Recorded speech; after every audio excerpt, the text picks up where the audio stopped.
ఇప్పుడు లాస్ట్ ప్రభుత్వంలో కూడా డబ్బులు ఎలా వెళ్ళిపోతున్నాయని చెప్పడానికి కూడా మీకు ఇప్పుడు కాఫర్ డ్యామ్ పోలవరం వీళ్ళు అరాకొరగా మనుషుల్ని మార్చేసి ఏముంటుందని కన్స్ట్రక్ట్ చేసి కాంట్రాక్టర్స్ని మార్చేసి దానివల్ల 1000 కోట్లు వృధా అయిపోయింది. అది ఎందుకు పనికిరాదు ఇప్పుడు.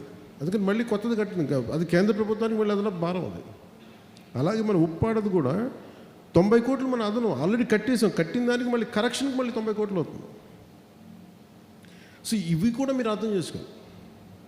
అంటే ఇవన్నీ ఎందుకు చెప్తున్నానంటే ఒకసారి వాస్తవాలు ఇప్పుడు కూర్చోబెట్టి మేము చేయడానికి డబ్బు ఉన్నది ఎంత అందంగా ఎంత బాధ్యతగా ఖర్చు పెట్టాలనే దాని మీదే మేము అందరం ఉంటాం. ఉన్నది పరిమితమైన డబ్బులు ముఖ్యంగా మనకు సంబంధించిన రాత్రి ఇప్పుడు ఈ రోజు మనకి ఉప్పాడ సీవాల్ ఉంది, తీర ప్రాంత రక్షణ కూడా. అది ఎంత ఖర్చు అవుతుంది? 323 కోట్ల రూపాయలు ఖర్చు అవుతుంది. కానీ మనం చేసే పని ఇప్పుడు రేపు పొద్దున తీర ప్రాంత రక్షణ చేస్తే అందరికీ ఉపయోగపడదు.